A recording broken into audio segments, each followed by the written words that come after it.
Guys, kita niyo po to, Nivea. Lagi po tayong maglalagay ng Nivea para may oil sa balat natin. Ito po yung napakaganda po siya. Maraming piki dito, maraming hindi rin. Maganda siya po kasi, tingnan niyo po. Napakaganda yung kanyang smooth. So, ngayon, kaya, yan. Ito po isang sign daw na healthy sa katawan natin. Kailangan lagi tayong susuot nito. Naniwala, wala nang masama sa paniwala. Maganda rin siya kasi kikita. Guys, lagi sumasakit yung mga daliri nyo. Ito pag stress kayo, ito po yung ating, yan guys. Makikita nyo po yung tok, tok, tok, yung stress po tayo nyon. Ako ay nag-aral ng massage po. Kaya tuturo ko na lang sa inyo yung pag ay na-stress kayo, depressed.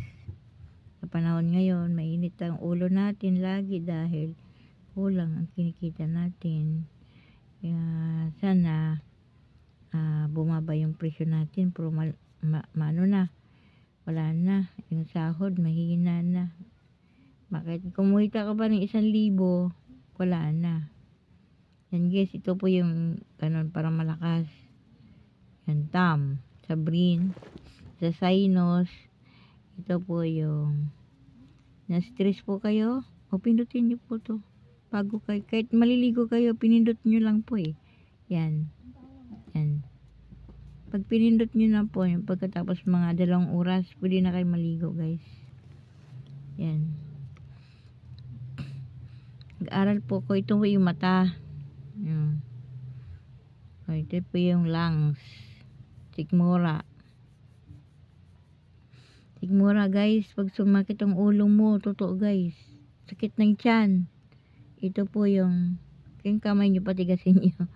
Pag hindi nyo patigasin yan, hindi nyo kaya kasi malalim, di ba po? Ayan. Maramdaman nyo po yan. Marami kayong maramdaman dito.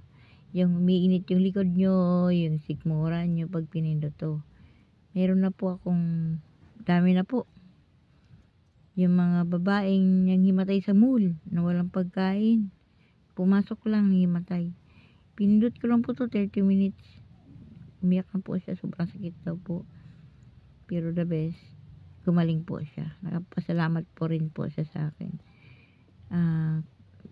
Kailangan matanda na tayo. Kailangan din natin tumulong. Diba po? Kailangan din natin tumulong sa kapwa natin. Dahil maghirap ng buhay. Yan guys, sa susunod. Yan gawin nyo po guys. Gagawin ko po lahat yung paraan para matuto kayo sa akin. Love you.